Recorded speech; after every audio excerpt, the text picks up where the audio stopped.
I don't go to work because I have to.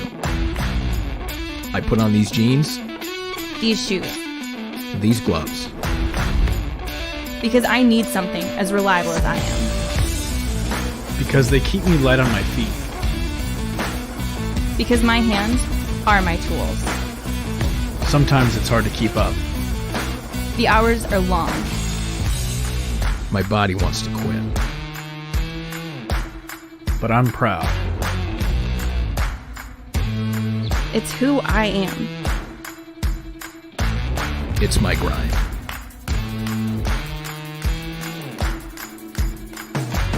This is our coffee. And this is how it lives.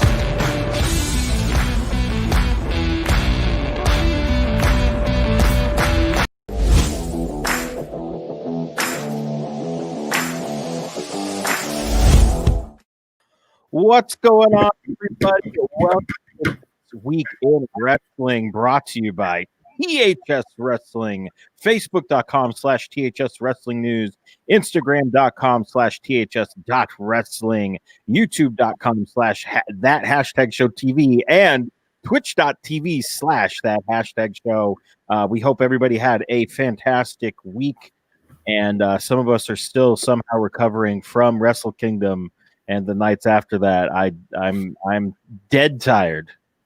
My name is John. I'm joined by Neeson, and I'm joined by Johnny. Guys, how's it going?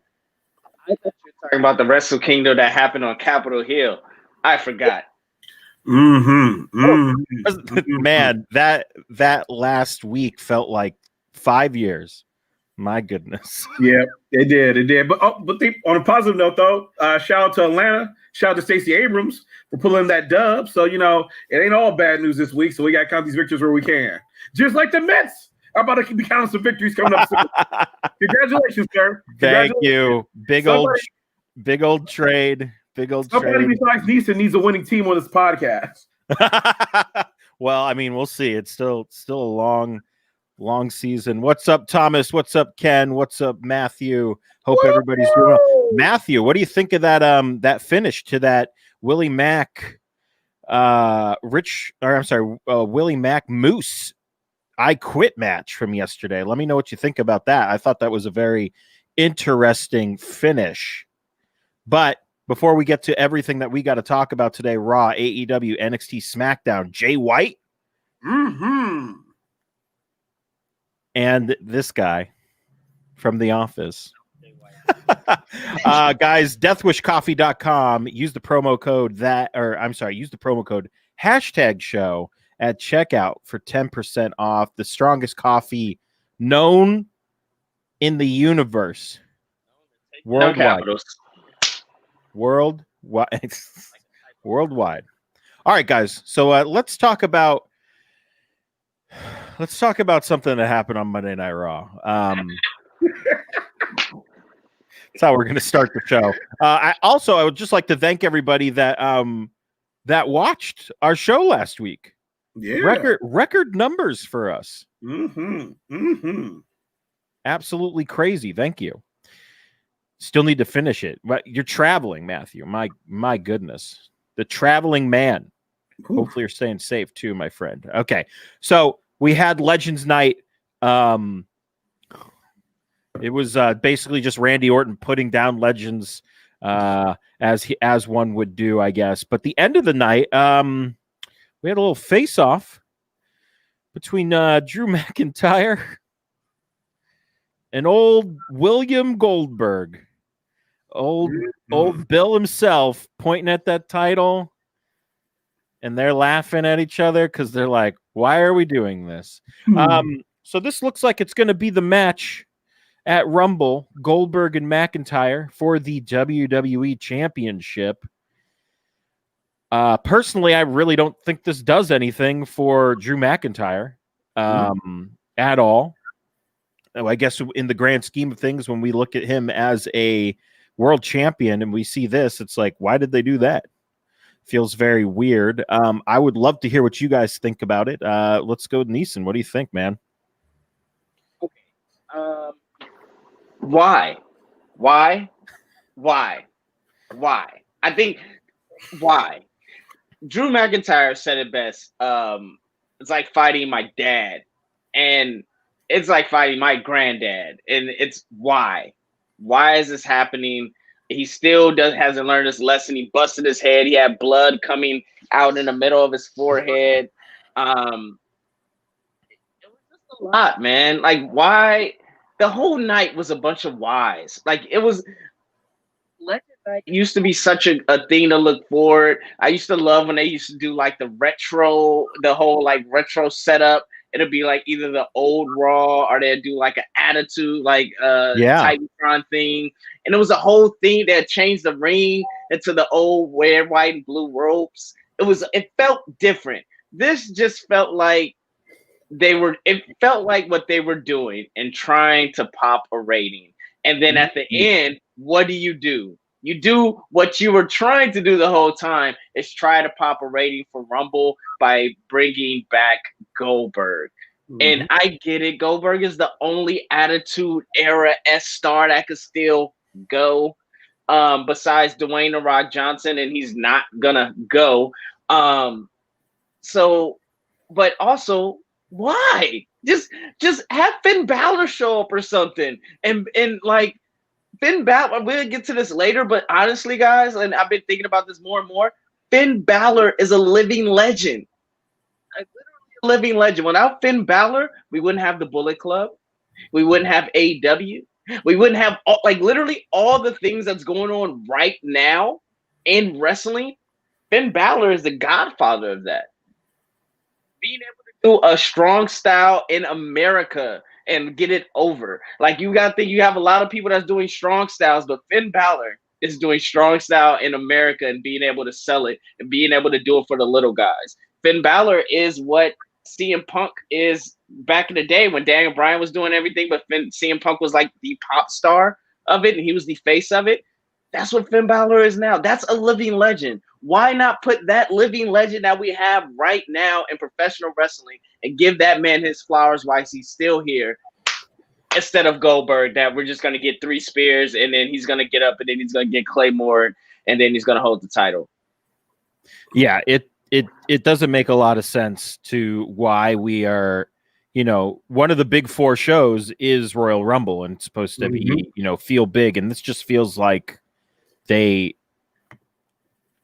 they're just like Roman Reigns said. I think you and I talked about this. They just give Drew everything that he doesn't want to do, which I thought was very funny. More on Roman Reigns a little later, but Johnny, what are you thinking about this? I mean, we were supposed to see Roman Goldberg at Mania. That, as I said, ended up not happening, and here we are again trying to do it months later, but with Drew. I mean, what do you think? I mean, to be real, like when I first had it, I had that exact same reaction. I was like, why the heck are they doing this right now? Like, the thing about it is, though, is that like Drew's got a pretty decent run going and everything like that. You bring Goldberg back out of nowhere. And the thing about it is, he only does 2 matches a year per his contract. So why are you doing this now? But then I just started thinking about it. I was like, well, you did want to try to do like a live audience spot for the Royal Rumble, but the numbers went up, so it looks like they had to get shut down and everything like that. So I was thinking from WWE's perspective, maybe we're just trying to do it to like what Nisa just said, as a pop in marketing, a pop in media, a pop in press coverage and everything like that, which it fucking did. All the bloggers were all writing about it. It was all over the internet and shit like that. So it got that quick pop, and it might get some eyes on there. Then honestly, though, when I started thinking about it, I was like, well, you know what? Real talk, I'd rather see this than him wrestling Roman at WrestleMania. Because just to be real, from my standpoint, I haven't enjoyed a Goldberg match except for that very first one he had coming back against Brock Lesnar, which was that surprise. We actually got the W. And I was like, oh shit, did not see it playing out that way. For the surprise, yeah.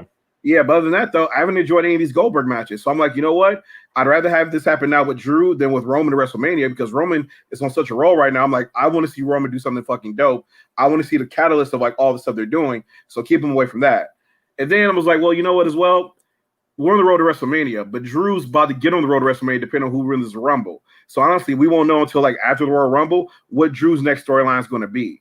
So then we have to kind of wait to see how that plays out and everything. Now, if they decide to give the Goldberg the title after this, which I think is a mistake, then that's going to like kind of like de-escalate plans. Plus, you're going to knock out your 2 Goldberg matches in your first like 2 or 3 months. So again, so honestly, like so they're kind of reiterating, like I'm not looking forward to this match at all, but I'm happy that it's not with Roman. I think really what it should be is if you're going to use Goldberg to do anything, it should be to I don't know, elevate someone who's going to be around. It just doesn't really make sense to put a title on him and put him in the title picture. And I mean, elevate someone that is going to be around doesn't mean he has to, lose to them. He could at least have a good match with them. I think he might be capable of pulling a decent match out. Who would be great? And we're going to talk about him in a little bit. Damien Priest. That would be it. Could you imagine if Damien Priest beat Goldberg? He'd be a made man on the main roster, like right away. I don't know if that's the guy they would go with, but there's a lot of people that they could put Goldberg with that doesn't have to be your world champion. Yeah, that's legit. No, that's a good point.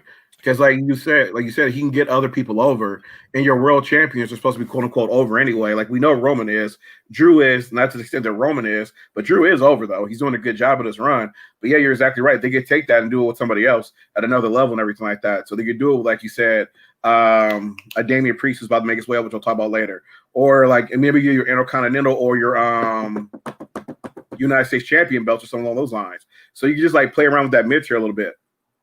Could you imagine if Undisputed Era came up and was like, why is this old guy here? And Adam Cole beat Goldberg?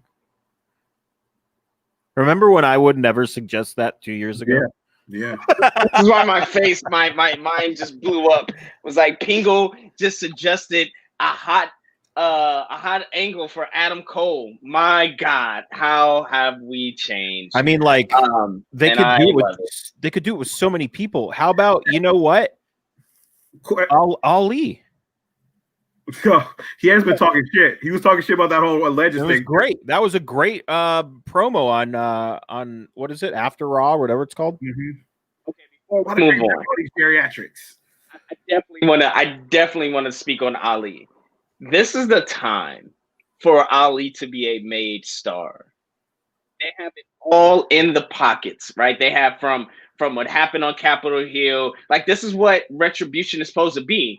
And then the legends all come, like that's taking up time from the people, from the stars are trying to come up in this thing like this. And also this is why they should never end the brand split. It's because if they did end the brand split, then we'll see these wrestlers on 2 times a week and it'll take away time from other people. But absolutely. Retribution. If Retribution should come out and beat the holy hell out of Bill Goldberg. The holy hell out of them, and have Goldberg go through T-Bar, have him go through Raskaz, have him go through LBJ. I don't know their names. But then no one does. At Rumble, it should be Goldberg versus Ali. And it should be a match. It should be a match, not a. I'm not a gauntlet match or anything like that. I'm saying like have. Oh no, I'm saying like when he faces Ali, it shouldn't be spear, jackhammer, done. It needs to be like a match. But that's all he can do. So let's not get to it's literally all he can do. This is why I've never really been a big Goldberg fan because I remember watching him in WCW and that was all he can do. It was spear. Oh, he pops back up. Oh, that crazy kick. Spear. Yeah. Oh yeah, the crazy kick. Yes. And he did the headlock suplex sometimes. But yes. Hopefully they capitalize on Ali on this, and hopefully they have something waiting in the wings, and it isn't just a Goldberg, Drew McIntyre beats Goldberg, because I said this on our good friend Justin's That Wrestling Classics podcast. If this happens, this is going to start pulling the things that have been weighing Drew McIntyre down. As we know, he's been doing his best during the pandemic as being the champion. But also, there's criticisms that us as wrestling fans, and especially internet wrestling fans, well, that's the only wrestling fans they have now, have been afraid to say, but have been in the back of our heads. Like, how many times has he faced Roman? Roman, how many times has he faced Randy Orton? Has he had any true legitimate competition? Has he been able to really connect and get people over? Has the company put him in positions to win and actually carry the company rather than just being a placeholder during a pandemic?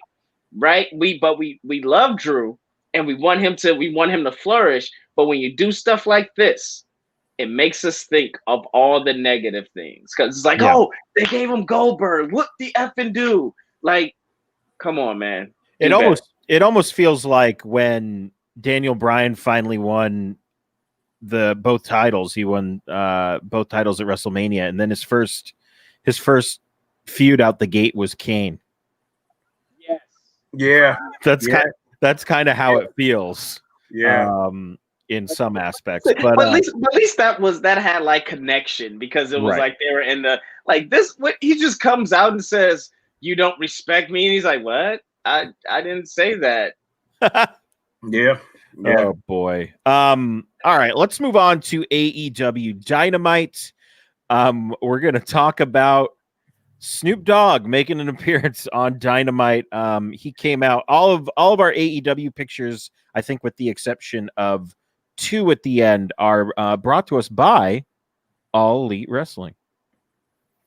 So Snoop Dogg comes out with Cody. They do a little remix of Cody's song, and Snoop Dogg has the.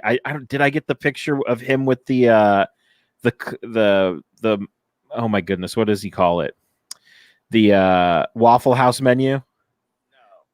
I didn't take it. So we have a high def picture of that, and if you zoom in, you can see everything that it says on the Waffle House menu, and it's pretty interesting because it has all of Cody's moves. I know this is like a sidebar thing. It has all of Cody's moves, but it says where he can do the moves from, and it says like disaster kick, pin. So when he hits a disaster kick, he knows he should go for a pin. It's a little interesting thing that they put some nice details into. But Snoop was holding it.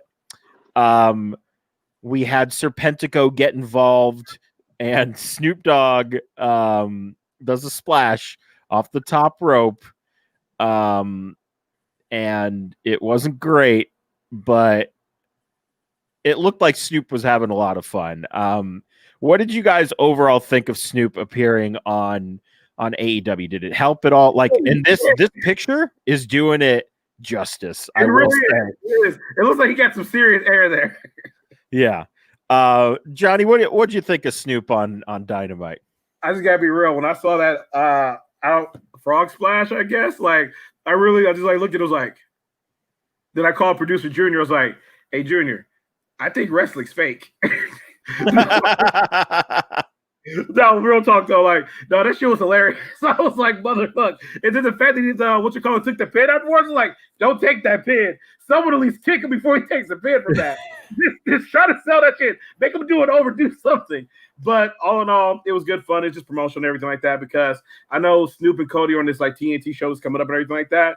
And so it's just adding to the brand. And Snoop's a big wrestling fan. So again, it's just adding to it and everything like that. So it's always dope to see him involved. So the shit was hilarious, and it did exactly what it needed to do. Like, again, the fucking shit trended. Everyone was talking about it, retweeting shit. Everybody's cracking up by that awkward-ass frog splash. So it did exactly what it was supposed to do. It got everybody talking about AEW, and Cody and Snoop's new show is about to come out. And, I mean, Neeson, I want to know what you think, but I assume this is producer Junior in the chat as THS Wrestling, but Sasha had some words for Snoop there. Mm-hmm. Am I thinking of the splash or just the overall experience here of Snoop being on AEW? If we're talking about from the song, I thought it was a terrible remake of Cody Rhodes' theme song. It was also an interesting thing of doing it too, because they did it with Sasha, and then you did it with Cody, and so like every time Snoop pops up with a wrestler, he's just gonna remake their song. Is that the trend we're going towards? But I mean, I thought it was, look, Snoop is the most famous rapper ever. Like, not saying he's the most talented, not saying he's the most lyrically whatever. He's the most famous. of all rappers across this world. If you walk down the street on anywhere on this planet, people will know who that is. People will know that it's Snoop Dogg. They would know that he raps. They would say bow wow wow. They would do any of the little things that Snoop does. They may start crip walking. Who knows? I would hope not, because that's just it's a culture. So just don't do it. But I think it was great for AEW to have such a star on there. Even it's connected with the Turner show, and I hate the fact that they blasted with the ring aprons with like the whole like oh my goodness for the show. Yes. But they did it with Rick and Morty, so I'm not really surprised. And they had the best friends come out dressed as Rick and Morty. That was fun, and had them announce it. I thought that was fun. That doesn't surprise me that they'd do that. But man, it just shows that if one thing that AEW knows is they know their audience and they know what they're going for. And Snoop Dogg doing that frog splash, they knew that it was going to be the trends of all trends the next day. And kudos to them for doing it. And they said, I think it made Cody's interest shorter. It did. Which was nice. If that's the case, let's keep the remix if it makes it shorter. Let's do it. Yeah. But yeah, man, it was all fun and laughs. And what did Sasha say? Because I definitely missed it. She said we need to work on that splash, I believe is what she said. Or because we need to talk about the splash, I think is what she said. It was very funny. And she replied not only Snoop, but also AEW in it. And I think she also posted it on her Instagram story at least. But everybody seemed to be having a lot of fun with it. Snoop afterwards, he goes up to Jericho and all of them and is like high-fiving them and just saying hello. It seemed like a good time. And that's what I like when celebrities show up and it looks like they're actually like having a good time. That's always great. Now, hi TJ. How you doing? What's up, T? I don't know. It just showed up.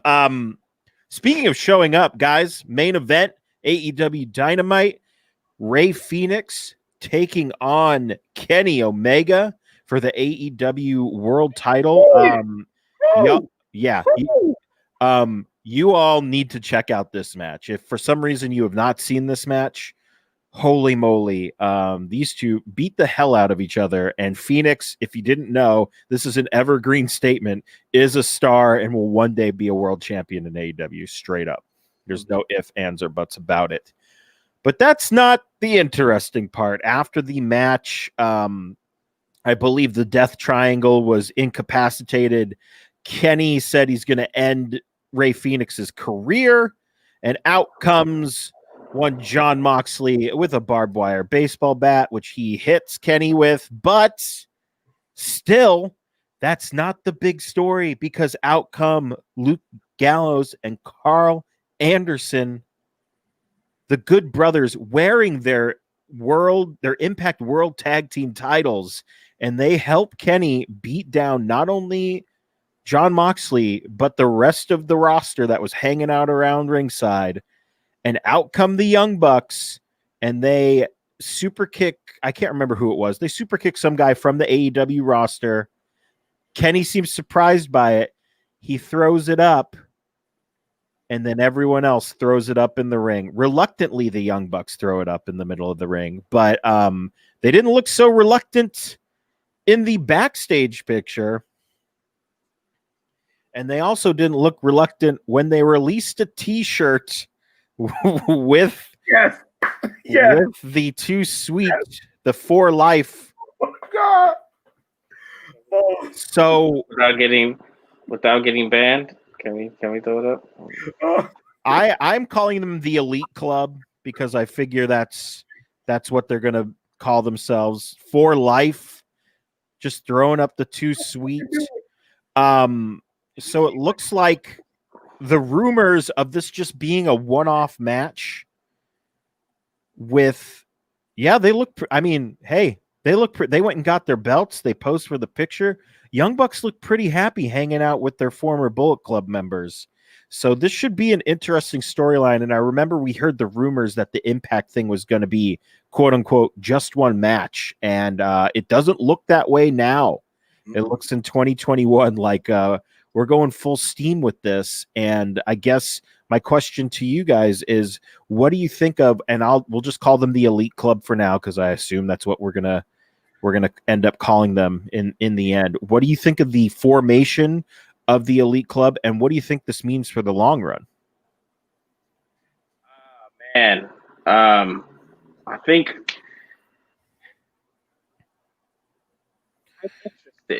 I'm interested to see what's going to happen on all parties, because with WWE actually owning the symbol, right? So, and them throwing it up, I found that on TV they didn't throw it. It all looked like the one symbol they had. So if you look at it, like it's not really this, it's this sort of thing. But I find it interesting, man. I find it. I want to tune in to Dynamite on Wednesday. I want to tune in to Impact on Tuesday. I want to see if something's going to happen there. This is because we talked about this. This is the only way that it's going to get people to consistently watch Impact. Yeah. And this is going to up the numbers in Dynamite every week. But once again, like I said, all credit given to Finn Balor.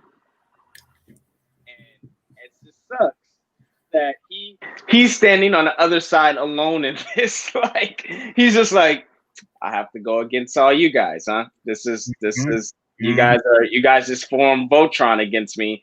And it sucks because he has nothing. He has nothing to help him form the Megazord that'll help go against Voltron. So he just has to hope that Triple H, aka Lord Zed, sends a make my monster grow a little beam down and just make him bigger. Because that's the only thing that can happen. The only thing that can happen, he can get bigger. What a reference! Go against Voltron, and yeah, that's it. That's all. That's all I got. That was good though. That was good.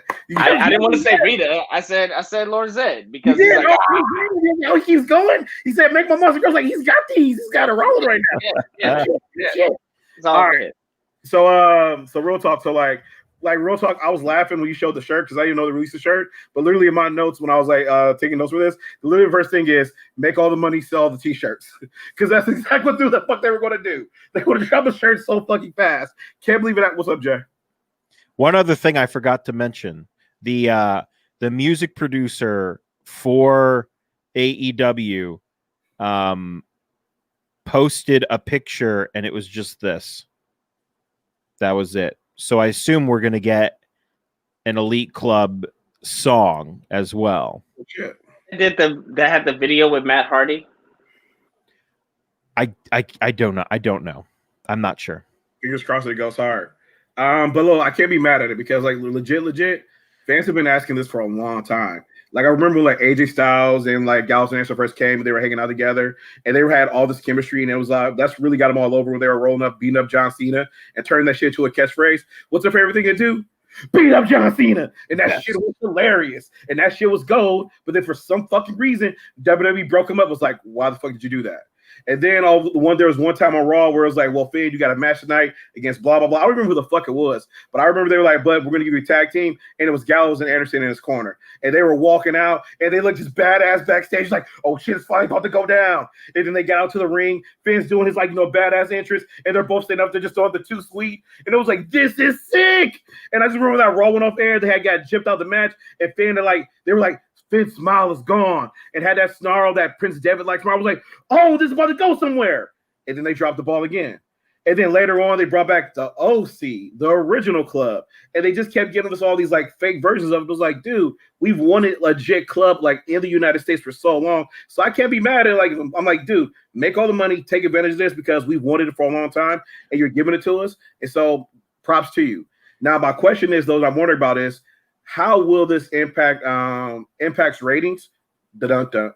And the thing about it is, though, is that how are they going to take advantage of it? Because you will get a bump from this. We know that's going to happen. But how are you going to take advantage of this to retain your audience? Because I remember it was after one of their big pay-per-views. I can't remember what was the name of the big one they had. It was a WrestleMania we watched a few months ago. Anniversary. Thank you. Yeah. And then we watched it, and everyone was like, you guys got to watch the next one. You guys got to watch the first episode. And we watched the first episode. It was like, guys, I can't watch this shit again. Like, oh no, I can't know. But the thing about it was though is that like they have to take advantage of the juice they have right now and use this opportunity to grow. It's like you got people's eyes turning towards you. You got to take advantage of this and find ways to retain your audience. So all in all, I'm not mad at it. It's going to help both these wrestling companies go, but it could end up helping AEW more than Impact if Impact mismanages this. I mean, we'll see. I think Impact, they just started a new interesting storyline with Moose and Rich Swann. The ending of that match, which I will not give away for Matthew because I know he hasn't finished it yet, was very intriguing. I thought it was very smart on their part. So I mean, they are doing some really cool things. I just don't know how we're going to take the AEW bump and give it to Impact every week. I just don't know how that is possible unless you say the Young Bucks are going to wrestle on Impact. I think that would be like, oh, you have to tell people this week they're wrestling on Impact. You have to do stuff like that. You can't be like, oh, and Kenny Omega will be in a bus. Because you can only do that so many times without it, it doesn't really mean anything after a couple of times. Mm-hmm. Right. And I think that's kind of what we've been saying. But the hard part is Impact is pre-taped, and they're pre-taped so far in advance that they have to plan that out. So hopefully that's what's in the works now. But I will say this to your point, Johnny, and I said this again on Justin's podcast. This is all WWE's fault. All of this. Because all you said is this is what we wanted. Like we wanted them to treat the Bullet Club of old and treat them with respect and give them the time and storylines that they deserve. You have all the talent there. Why not do it? And they didn't do it. So the internet kept clamoring for it. And they didn't give it to them. Instead of giving it to them, instead of running in the ground, and then would have been like DX going to like AEW and saying suck it, and everybody would have been like, all right, suck it. We've seen enough of that already. But no, now everybody's like, oh my God, we're finally getting it. Ah, too sweet. Bullet Club. Ah! Like it's about to go fucking ape shit. Mm-hmm. And go ahead. So, Nisa, this is for you. So I need you to put your business hat on real quick. And so from a business standpoint, because it just seems so fucking easy. Like it would make you money because people love the Bullet Club. It would help undermine your competition with New Japan, and it would just help you solidify these people as stars by taking advantage of the juice they already have. So why didn't they do this whole time? They've had all the elements there. They literally have all the former Bullet Club leaders there, from AJ Styles to Adam Cole to Finn Balor. Like, why didn't they do it? You know why? Yeah, it's easy. Well, it's. I know people are gonna say it's because they didn't own it, but also it's because how do you make the Bullet Club PG? And in their mind, in which they have all right to be, WWE is not meant for us. WWE is meant for 7 to 13-year-olds, right? Like it's just not. They try to placate to us at times, but it's not. But once they realize it, so that lapsed fan, the demographic, that's why I say AEW knows who they are and knows their audience now. They're going for, hey, all we have to do is do adult things. They're going for that audience they had during the Attitude Era. Yeah. And there isn't even Attitude Era. All we have to do is do adult things, right? Like NXT is supposed to be that. Like all we have to do is do adult things, and that's it.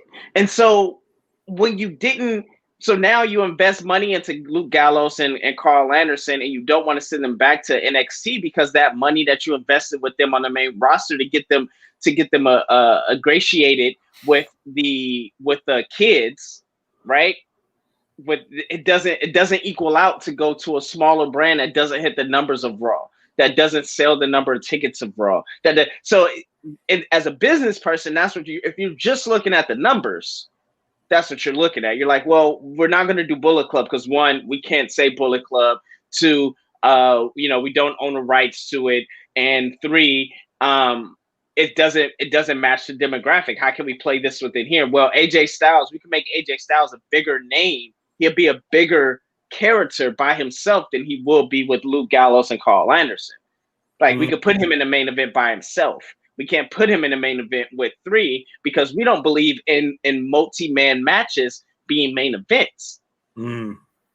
So, like, business-wise, that's your answer. But it showed they just proved that wrong because AEW is doing great numbers. It's just that it's not numbers in WWE's eyes. You know, like, they're a publicly traded company.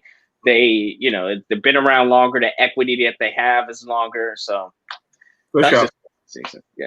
Good luck. Good luck. Yeah, we'll see how this plays out. It should be interesting. And I Ken did mention that the match is this weekend. The Good Brothers and Kenny Omega versus Rich Swann and Motor City Machine Gun. So I would not be surprised. I would not be surprised if on Wednesday Rich Swann and the Motor City Machine Gun show up at Daly's place. I think that would be very interesting to see that play out. And who knows? I mean, one thing I was talking about with, I think you guys, is they're a team of 5, and the last time we had a team of 5, we were going to have the Blood and Guts match. They strive to survive as well. We were going to have the Blood and Guts match, so maybe that is what we are going to lead towards. It was going to be the War Games match for AEW, basically. Mm-hmm. So we'll see if that ever comes about again, but it would be interesting to see and I mentioned this on the podcast, which we've Justin's podcast, the Wrestling Classics podcast. It would be interesting to see maybe if Bullet Club was or Elite Club or whatever you want to call them, was an entity that traveled between Impact and AEW, and then everyone else was trying to get rid of them. So we had Impact by itself trying to get rid of them, and then AEW trying to get rid of them. Almost like, I don't know. It's something to think about. It's interesting because we don't know what's going to happen, and that's always the best part. One of the best parts of wrestling is when we can't figure out what's going to happen. One thing that we could definitely say we saw coming is some NXT call-ups. And at the end of, I think after NXT went off the air, or even before it, we heard rumors that the next 2 call-ups were Rhea Ripley and Damien Priest, who both lost their matches at New Year's Evil. Both pretty good matches. I will say, to me, that was probably the best carrying cross match I've ever seen. And that's just me because I haven't really seen a lot of his stuff. And then also Raquel Gonzalez getting another big win. Love it. Great stuff. So didn't somebody have a big prediction for oh yeah, that's who it was. It was me. I mean, true. So I don't know if it's rumored where they're going, but if and when they both get called up, where would you like to see them? Where do you think they play out better? Where Rhea Ripley's going. She's definitely going to Raw. She's definitely getting away from Bianca Belair. You can't have her suck up the same air as Bianca Belair. And then you know where Damian Priest is going. He's gonna go to SmackDown because you need somebody to go against Roman Reigns. And I'm glad that they canceled the plans that they had with Damian Priest with having KO be Roman Reigns, or having KO be Damian Priest's best friend to help face Roman Reigns and Jey Uso. Trash. And I'm glad. I'm very happy that the 3 of them, Paul Heyman, Roman, and KO, basically scratched that idea and said it's not going to happen. We're not going for that. I have a lot of best friends. Why fake a friendship when everyone knows? Yeah. Like if anything, that's when you pull up Adam Cole and the rest of the UE to come and beat the crap out of Roman Reigns, like, and have half of Mount Rushmore. Maybe that's just my fantasy because I love to see them in a ring together, and we should have that soon. But besides that, Damian Priest going to SmackDown, I think will really, and have him do a feud with Roman Reigns, just have him do a program. He doesn't have to win, but 3 big matches, instantly made. Instantly made. Mm. Wow. What a reaction from Johnny. Want to Please, with the church hums. No, I was just saying, because think about this was like, to be real, I'm not even worried about Damian Priest, because think about this in WWE, if you're big and tall, you're fucking made. Like, you got a 6-year guaranteed contract. Like, to this day, I always assumed that if we ever went backstage, the 4 of us 3 plus producer Junior, I'm like, producer Junior is definitely going to get signed. John probably get signed. Needs to be on 205 Live, and I'm going to go home pissed off. Like, man, fuck this shit. Why didn't I get a contract? Hey, we take care of you. Come on. Thank you, John. Thank you. But so You could be my sommelier. Oh, there it is. Oh. I'll bring out the neft. But like, real talk though, is like, because I think about people like Test. I think about fucking Cass. Like, Cass stayed employed for fucking years, where he wasn't at the best of his levels. But again, and even got a singles run and a great push and everything like that. But his own mistakes and politics or whatever, things to the side kind of messed that up. But Test stayed employed for years. And so as long as you're big and tall, you have a fucking place, and they're going to continue to give you shots over and over again. Even if you fuck up, like 6 months to a year later, Vince will forget about it. I was like, hey, he's here. Why don't we use him? I was like, oh shit, he forgot about that thing. And so Damian Priest is going to be fine. And honestly, like, before he's leaving, he's actually been working on his character. And so I'm excited for him. I'm excited for this next step. And I'm legit looking forward to it, because I like the way he's been evolving. Rhea, too. Rhea's been doing the Lord's work, because we criticize Charlotte all the fucking time for not putting people over. Because here's the thing. You can quote unquote be the best, which she's not. But the thing is, they treat her like she is, but she doesn't put anybody over. We talk about that NXT run all the time, where she's supposed to be going down there, work with people, trying to put them over, trying to do all these great things. But that shit never happened. But Rhea Ripley's last 3 months there, she's been involved in dope-ass matches, but she's taking L's for people that's helped get them to that next level. She took an L to, like, Dakota Kai and and their team at fucking War Games. Thank you. Then she took a L to Io Shirai, put her over in a fucking phenomenal ass physical match. That was dope as hell. Now she just took an L to Raquel Gonzalez, established her as a dominant powerhouse down there. Now she can go ahead and challenge Io for that belt. She has done exactly what she's needed to do. And the thing about this, though, Rhea's still not tainted. We still remember all the stuff she did last year when she was at WrestleMania defending the NXT title, when she wore at War Games last year, when she won the title against Shayna Baszler, came back, the NXT audience all came out, cheered her, and lifted her up and everything. So she's a made woman. Now, the thing about this was that when she goes to this next level, I'm excited for her. The only thing that I'm legit worried about, because I was like looking at this, is just like the NXT, not NXT, sorry, but like between Raw and SmackDown, they generally only do 1 to 2 women's segments a week.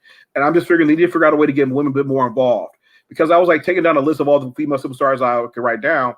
And I got to like 18 or 19 legitly talented, like amazing individuals, but they only get like 1 to 2 segments a week. And so now you bring up Rhea, that jumps up to 20. It's like, damn. There's not enough TV time to go around. So my hope is that they figure out a way to either give the women like a third segment, or they finally start legitimately defending those women's tag belts and start doing something with more storylines with that stuff. But that's just my hope, is that all these women, they figure out a way to give them like more screen time, because they have an amazingly talented women's division right now. Well, I think what's going to happen is Rhea for sure is going to go to Raw, because she has unfinished business there with Charlotte. And it, as much as I have many things to say about Charlotte, if you're in a program with Charlotte, you're going to get the TV time. So Rhea should be fine. Everybody else, I feel like it's 3 hours on Raw. If they can't figure out what to do with their women's division, then that's 100% on them. They have 3 hours. Yeah. But then again, SmackDown has 2, AEW has 2. We can't even get into this again. We'll be here forever. But yeah, I think Rhea on Raw makes sense, and I think Damian Priest on SmackDown makes sense, especially if Junior said that Daniel Bryan asked for Damien by name, so maybe that'll be the feud leading up to maybe that'll be the feud leading up to Rumble or coming out of Rumble. Who knows? Versus Daniel Bryan? I hope not. Because I want them both to be faces. And like I said, I think Damian Priest, what's up? You said you want Damian Priest to be a face? He should be a face. Well, I thought you said that you want him. Sorry, we were talking about this like over the weekend. Everybody, but you say he should come out as a heel first. No, so I'm saying he should be introduced as like a face, but then be a badass, and he could be a tweener, right? Like, so meaning his entrance and everything is primed for mainstream. Yes. Like that whole fire. Imagine him now actually having fire, like legit fire, like da-na-na-na, blah, blah, blah, like dark lights, fire. Like he's a rock star. Wait. When he comes out, they can take the old cane pyro. He can start pointing it towards the ring, shoot it, and then you see like a digital like arrow go, and then the cane pyro hits, boom, like it hit the ring. Are you a producer? Damn, that's great. Hire me. That's his Mania entrance. Are you kidding me? He shoots it down the ramp, and it's an an LED arrow that splits into 4 and hits every post, and they explode in fire. Holy moly! Or he could do that, shoot an arrow, and the arrow is the drone that they use, and it's you see the camera shot is actually coming from the entrance way to the ring. As soon as it gets to the ring, it just explodes in fire. Holy moly! There it is. Yeah. He is money and ready for Fox, and he's gonna be a big star. And I'm happy that he finally found himself. Yes. But the real star on Fox. Here it is. The Scrap Daddy. My guy, Adam P. McMahon. Yes. So we had a gauntlet match on Friday Night SmackDown to determine who will be the #1 contender for Roman Reigns' WWE Universal Championship.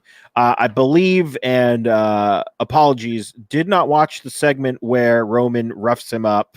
But I feel like he said, you're disrespecting me. Don't disrespect me or something. I don't know. Tell me what he said. He said, what he said was this was a great set. I didn't realize how long it was until I went to look back at it, but it was a long segment and it was really interesting. Like they really went from like A to like F, back to B, then to like Y and back. Like they just did this whole loop thing. It was masterful. And you could tell that Paul Heyman and Roman Reigns really worked, and Adam Pearce really worked on this. And with Jey Uso just like to the side of him like this, like it felt so good. But basically what he was saying was he did the whole thing of like, so who's stupid? Are you calling Vince McMahon stupid? Yeah, I did read that. Stupid? Are you calling me? Oh, so you're stupid. Oh no, so you're me stupid. Okay, so if you're calling me stupid, you're disrespecting my family. And when you disrespect my family, no, he's like, you disrespect like something. And he's like, my family. You disrespect my family. You disrespect me. And when you disrespect me, and that's when he did the whole thing. And then he just like was like, no, I'm nobody. You're right. Nobody's stupid. And he walks out, and he lightly mentions what? So you'll do a gauntlet match? Like I can't choose who I'm the champion. I can't choose my contender. Oh, what? So you gonna put yourself in the gauntlet match? He was like, nah, that'd be stupid. Yeah, that's when he was like, oh, like I'm stupid. Da-da-da. He was like, you know what? Nobody's stupid. So he goes backstage, and who's waiting for him backstage? Sonya Deville. Sonya Deville is wanting the job of the GM basically, and she's saying that, oh yeah, I know you got a lot to focus on. You're gonna be in a match later. And he was like, what? No, like I didn't. She was like, you didn't enter yourself in a match? And he was like, no, I didn't do that. I didn't. And he was like, oh, all right, that's weird. Then comes out and is like, yeah, and he talks about how he likes to pull strings and he's a string puller. He was like, oh yeah, by the way, I pulled a string and you are in the match. Right? But it was this whole thread, and it was just so masterfully done. And we talk about storytelling, and I've said this, SmackDown is WWE's A show, and they've been doing storytelling the best in that company. And with Roman Reigns being back, they have not missed.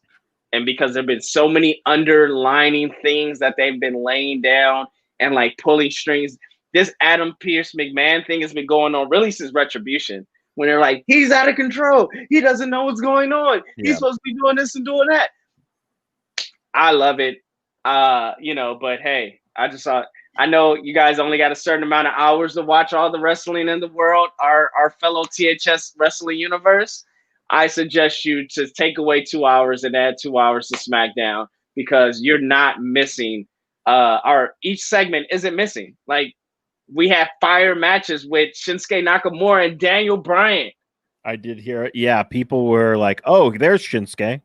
People, that was me. I was going crazy about that. I was so excited for this because, again, I was getting prepared for today's show. So I was going back and, reading the highlights from Raw and SmackDown and everything. And I was like, oh, okay, Roman's over here acting like Nino Brown. Props to big homie Rome. He's evolved from the block. Now he's running the city. And honestly, I got to give Roman props because, like, I legit feel like Paul Heyman was like, "Oh, go watch New Jack City. I want you to go watch Goodfellas. He's about to start doing this shit." And legit, it feels like, oh shit, this is like some mafia, crime mob type shit where Roman's about to be just straight up running SmackDown. Whereas like after this match with Priest, it's like he's gonna like beat him down so bad that he's gonna be like running the show and be like the puppet master, and this shit's gonna be like super dope. So I'm looking forward to this. So that was dope. But the thing that got me going back and had to watch SmackDown this week was when I heard about this gauntlet match. And when I heard, I was like, oh, okay, they're doing another gauntlet match. And as they're going through it, everyone's like, oh, okay, they did this. And, oh, Ray's gonna be the baby face. And, Ray's gonna work his way through the match. I guess Ray's gonna get an opportunity. But no,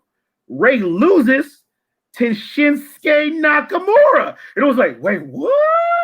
And then after that, Shinsuke goes on and puts on a match with Daniel Bryan that was straight up, mwah! Because here's the thing, as I talk about on a regular basis, Shinsuke, my favorite wrestler, but Shinsuke, ever since he signed that contract, Shinsuke don't show up to work every day. And that's just the real shit. Shinsuke sometimes show up to work. Some days Shinsuke like, I'm going to give it a 4. I'm going to give it a 5. It's the tag belts. Who cares? But another day, Shinsuke shows up like, nah, I'm coming in at a 10. Let me remind y'all who the king of strong style is. And damn it if he did not do so. I was so excited. I started picturing Shinsuke versus Roman Reigns at the Royal Rumble. Oh, God. I was super excited. But then, whoop, swerve. That's when, big homie Rome comes in there, Nino Brown style, and says, rockabye, baby. Boom. Knocks out Shinsuke. Throws Pierce on top of him. 1, 2, 3, and now Pierce is going to be going for that title. But honestly, though, Shinsuke's potentially back face. We might get Shinsuke's old music back. So I start going, oh, it is going You down. don't know the Japanese version? No, we were rocking out the Japanese version, but I love the original version because it goes, oh, if the audience keeps going after it's turned off, that shit is fire. So I'm extremely excited. So now SmackDown, it's the A show. They doing drug movies on that bitch. So check it out. I think we'll wrap it up with SmackDown and move on to Jay White here in a minute. But I do want to say I just really hope that I know Adam Pearce. I checked on CageMatch.net, which is a great resource if you're a wrestling fan. He hasn't wrestled a match since 2014. That was the last time he wrestled until wrestled on Friday Night SmackDown. Adam Pearce is a former NWA World Champion. He has wrestled the likes of CM Punk and Daniel Bryan and Colt Cabana. He had an amazing feud with Colt Cabana over the NWA Championship. So he is a guy who is a fantastic wrestler. That just was not in the cards for him in WWE. Now, I sincerely hope that we give, and he was a PWG champion. Thank you, Mike. I sincerely hope we give him his day in the sun. I think that would be very fun. I really don't want this to be a spear, Superman punch, choke out. I want this to be a match. And I think it would be very interesting because we've seen a lot of those kind of pictures of people putting their hands on Adam Pearce. And I wonder if in the coming weeks, he's going to be like, you know what? I'm sick of this, because he's a big dude too. And he is a very technical wrestler. And could you imagine at the go home show SmackDown before Royal Rumble, if he leaves Roman laying, that would be. Ooh, I got shivers just thinking about it. Yeah. And you know Roman's 100% on board because he's the greatest wrestler of our generation.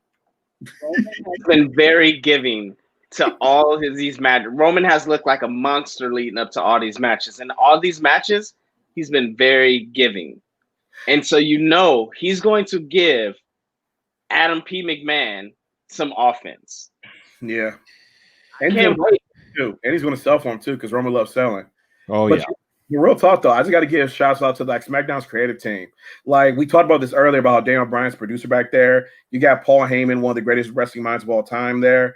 And so then you just got like all these talented people just like working together. Like it's no wonder SmackDown's doing so well. Like the shit's dope. So yeah, it's just good to be. It's good to see. It's really good to see. SmackDown. So shout out Bruce Pritchard. Bruce. Oh yeah, Brucey too. Pritchard. What's up, all right, Bruce? guys? Let's talk about the Switchblade, Jay White. As I mentioned at the top of the show, Wrestle Kingdom, the longest 48 hours, 72 hours of my life. At the end of night 2, Jay White did not defeat Kota Ibushi, and his destino was not fulfilled. And he was a very angry man in the post presser, where he actually said, "This is you're not talking to the Switchblade anymore. You're talking to Jamie," which is his real name. And he says, "I'm sick of this. I haven't seen my family in 3 years. I've done everything for this company, and everyone just treats me like a joke. So maybe I'll go somewhere else and spend my time somewhere else." And then New Year's Dash, he's in I think it was a 10-man tag, and he takes the pinfall. Tomohiro Ishii pinned him, and he just left. There was no flair. There was no Switchblade, anything. He was just a guy, and he left, and that was the end of it. So then the rumors started swirling. Where's Jay White going? Is he going to WWE? Is he going to NXT? Is he going to AEW? Is he going to go somewhere else? And then that third picture, if you could bring that third picture up again, this came out today. He's being advertised for a show in New Japan in March.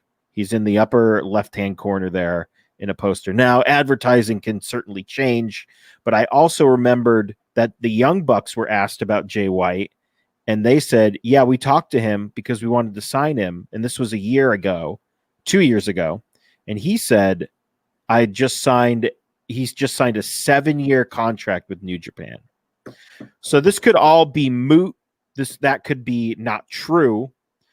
So I don't know how much time you guys want to spend on this.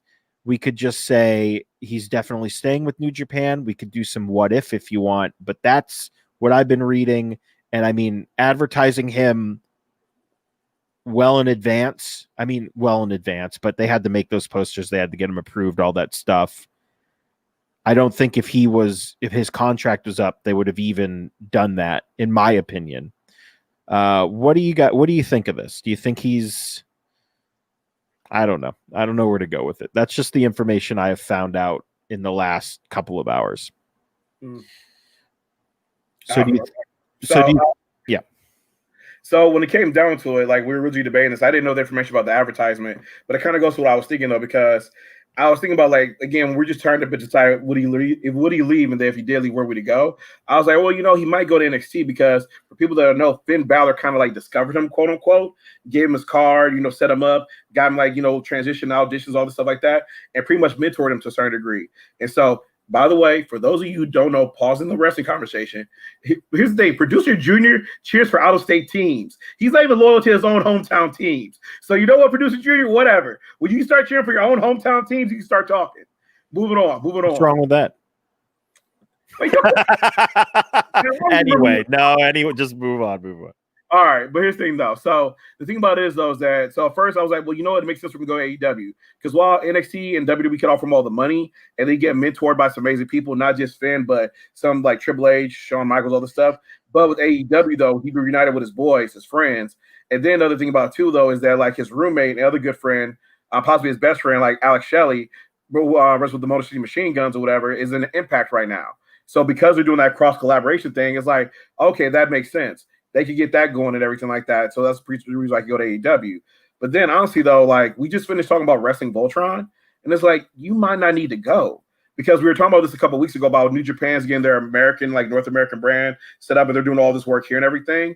If he just stays with the company, they're planning on hopefully, fingers crossed, doing some crossover. So he might get a chance to work with them anyway. So if the Wrestling Voltron goes the way that we were expecting it to, and New Japan comes into the circle, Jay White could be that person when they start doing the North American stuff to come over and start bringing all this stuff together, going between these 3 different brands. So honestly, again, he might not need to leave because he could get to stay where he's at. And again, do all this other great creative stuff by going through other companies and everything. So that is a potential outcome that could happen. If he goes anywhere, it should be the NXT. If he doesn't go anywhere, he'll continue to be a big star. But that person that's going to be the person that helps Voltron come together, that puts the head on top, is going to be Kota Ibushi, not Jay White. Because they already have that story built in with Kenny and Kota that is just prime and ready for the taking, with years and years of friendship, with Kenny just talking about a couple of months ago or even a month ago that maybe Kota's being too nice. He was on, it was a Jericho podcast. He was talking about maybe he's being too nice. He should have been a star. He should have been at the top, but maybe he's just been too nice. Maybe he's been this, maybe he's been that. And we all know about the Golden Lovers, and we just all know their relationship. So, yeah, man, I don't think it'll be Jay White. If Jay White wants to be a star, he needs to go. Like, I think it'll be bigger for him to go to NXT, and then once he leaves NXT, he will be huge at AEW. Now, would he actually go? Is this all a ruse? And if it is, it's perfect because it's right around Rumble. He's doing it right. Oh, I'm in Orlando, Florida. On his Instagram, he's taking pictures with the U.S. title, the U.S. New Japan Pro title, New Japan Pro Wrestling title. He's doing all the right stuff to get his name bigger than what it is. Mm-hmm. So either way, he's going to come out of this with his social and everything bigger and more eyes on him. But let's just see what he does with it. And Loki, I was going to say just one other thing. Low-key and Wrestling Voltron could definitely help out New Japan too.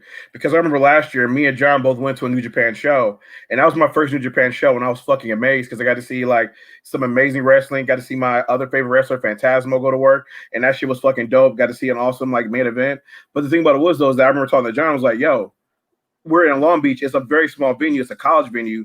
And I was like, why isn't it sold out? And that was something that troubled me. Like, this is New Japan. This is such a dope thing. Why is it not sold out? So hopefully, this is all to say that if they do get involved with Wrestling Voltron, these shows will start selling out. They'll start generating more money. And then that's ultimately lead to them able to pay their wrestlers more so they don't always have to leave too. So again, hopefully this actually helps them get more of a foot here in America and grow stronger. I think the thing with the show that we saw, Johnny, was it was the Best of the Super Junior show, so it didn't have like a lot of their bigger stars on it.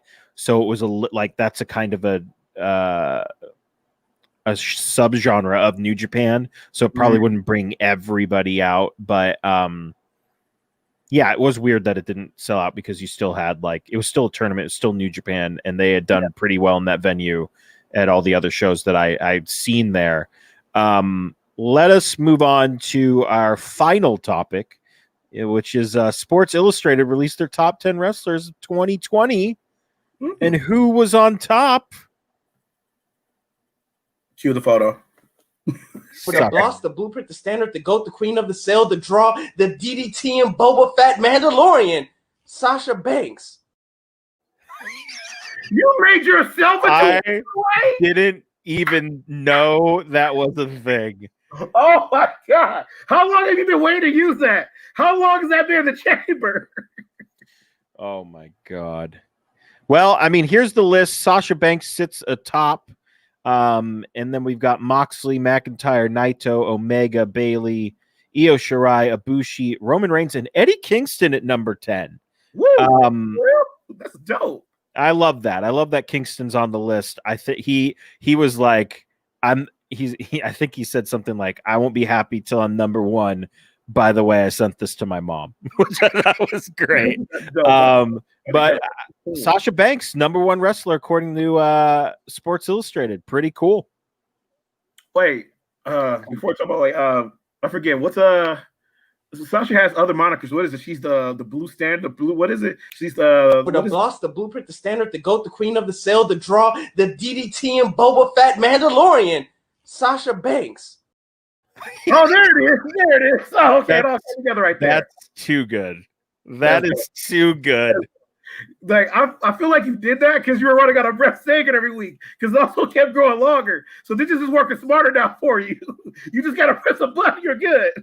One thing we have learned in 2020 is to work smarter. Yes, absolutely. But I'm gonna let Nisha close this one up. I'll just say this is dope for her. And honestly, like it's awesome because she's worked so hard. Again, she is amazing, and she's like literally one of the best wrestlers in the world right now, if not the best wrestler. And she's grown; she's still growing too, which is dope. So this is an awesome accomplishment for her, and I'm happy she's getting her flowers. Because again, like we talked about, Lisa talked about Prince David earlier, but the thing about this was that it's dope that Sasha's getting her flowers while she's still here and while she's still in her prime. And I can't see what's next from her. But the other dope thing I love about that list, though, it wasn't all WWE. It was AEW, it was New Japan, and the thing about that, so when you see this like great diverse landscape, it's also NXT, which is dope. Shout out to Io Shirai, let's go Io! And so the thing about it is though, it's just so awesome to see. And so this is dope. Like it's awesome. I love that list. It's great. And shout out to Sasha doing big things. I have a question, and that's for the chat, and it's for you guys. Is there anybody, I mean, of course, besides the boss, the blueprint, the standard, the GOAT, the queen of the sale, the draw, the DDT and Boba Fett Mandalorian, Sasha Banks. Besides that, is there anyone on this list that you would take, move higher or move lower? I don't mind. Personally, I'd move Naito above McIntyre. Really? Yeah. Wasn't Naito injured for most of the year? No. For 2020? No. He wasn't injured. They just canceled half the shows. I mean, you wouldn't take that into account? No. No, I don't think I would. And that might be a little biased, but I mean, he won the main event at the Tokyo Dome. He was the first double champion in New Japan history. He's arguably one of their biggest stars there. And yeah, I mean, I'd say if there was no pandemic and he was the champion defending throughout, I'd move him to 2 at least. I would move up Roman. Like I think Roman, like bring the list up again, Nisa? Roman's the number 9, and I think he deserves to be higher than that because literally ever since he made that big comeback where he just literally came and wrecked everybody and left, he's been on a tear. And the thing about it is, though, is that like the storyline that's running with him right now is pretty much flawless. Like the thing about it is that when I look at other wrestling storylines that we've talked about, they always have these hitches where it's like, why the fuck did that happen? Like kind of what I was talking about Goldberg earlier. The Fiend had this dope run, gets the belt, but then loses it at Blood Money in the Desert. It's a Goldberg of all people. It's like, the fuck was that? It's like you're indestructible, but to a 50-year-old spear. And so the thing about it is, though, is that kind of messes things up and it's like a hitch in the road. But with Roman, this last 4 months of his run has been damn near perfect. I have no like critical critiques or anything. I was like, kind of cringeworthy or whatever. It's been great promos. It's been amazing matches. And he's been getting over people we didn't expect to get over. Like you usually think a few like Roman's like, oh, it's got to be another big guy. Like, no, I'm going to throw you my cousin who's part of a tag team and turn this dude to an individual superstar. And they got him fucking over and it worked.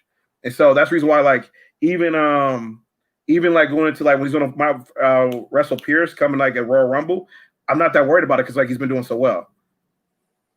And those are great. Naito, I would have to argue with because that's not 2020. And he had probably less matches than everybody on this list. But I definitely see your point mostly because you're biased. And I get it because I'm biased about the boss, the blueprint, the standard, the GOAT, the queen of the sale, the draw, the DDT and Boba Fett Mandalorian, Sasha Banks.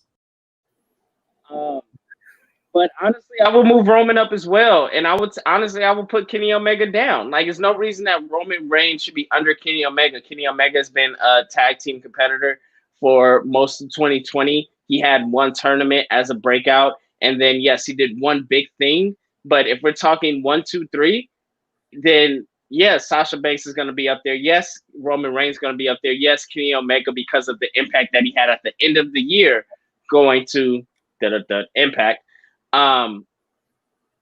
So I will say, if we're going to ding Omega for being in tag team matches, Sasha Banks and Bayley. I would do that as well, but they have definitely. I think. Well, first of all, I think somebody said it in a comment about Bayley not being on. Yeah, Bayley should be on this list, right? Like, She's on it, but I completely agree that. I mean, well, yeah, she is on it, but I think she should definitely be right either under Sasha Banks. It's kind of like the 1 to 5 thing that Pro Wrestling Illustrated did. It's stupid. They should be 1, 2, 2, 1, however you want to claim it, but they should be married to each other. And there could be argued that their story with their tag team and going back and forth and Sasha winning all the belts this summer has been more prominent than the Hangman and Omega story. that story between Hangman and Omega is not over yet. So when it does, that's click, why. Like, if that had been most of the year, I'd say probably go up a little more. But low key, I know we're about to wrap up, but one person I kind of feel is missing from this as we talk about it right now.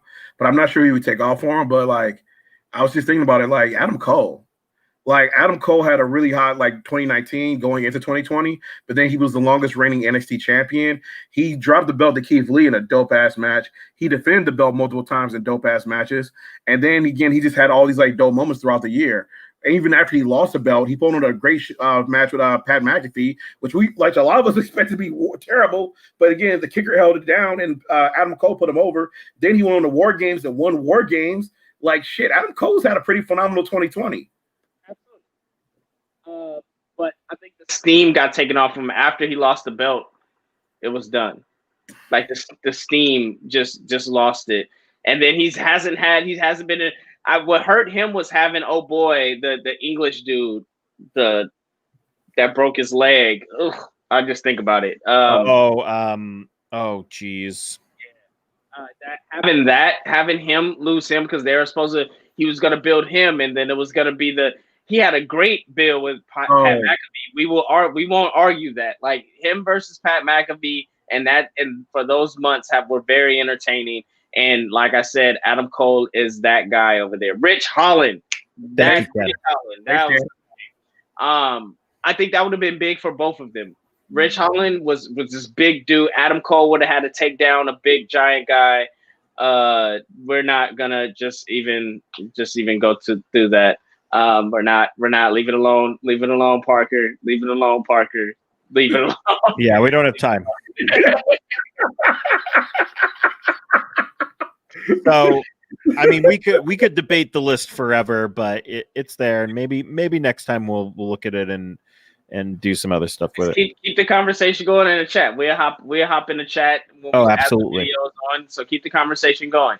And we will answer these ridiculous Rumble predictions in the chat as well. Yeah, just keep dropping the questions. We come back and check, and we'll answer anything you guys have to say in here. But we're gonna get on out of here because someone's got to eat dinner.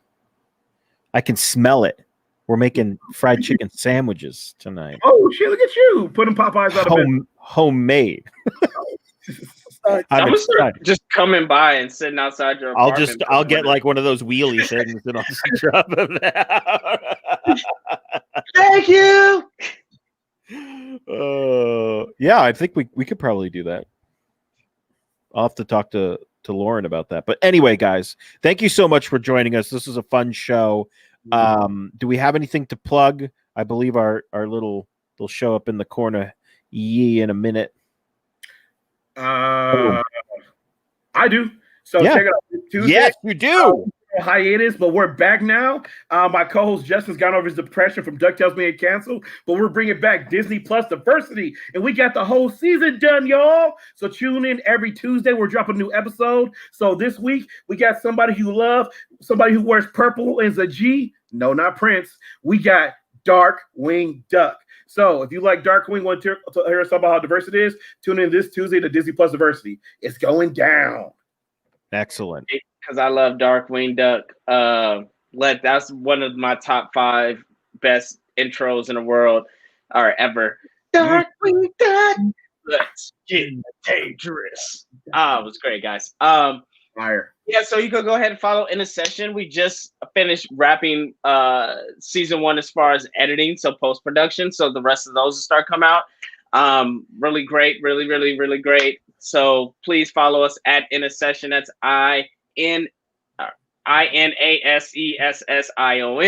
or you can just follow me at Stay Fly Life. Right here. We can talk about how great Powerline is and how he needs his own spinoff Disney Plus show, and bring Tevin Campbell back, or we could talk about the boss, the blueprint, the standard, the GOAT, the draw, the queen of the cell, Sasha Banks. Or anything else you want to talk about? That's great. So I'm here to help. I'm a friend. You have a friend in me, or not in me, but yeah. For me, It's not Wonder Woman. For me, go on over to that #show.com and check out my top 100 wrestlers. Leave your comments, concerns, questions over there. I'm already working. Oh no, what happened? I forgot. Guys, keep out for a special watch list, hopefully this week, for WandaVision. Yes. Oh, there you go. Yes. Oh boy. I have already rated how many matches for this year. How many do you think? I've already rated 25 matches. Oh, really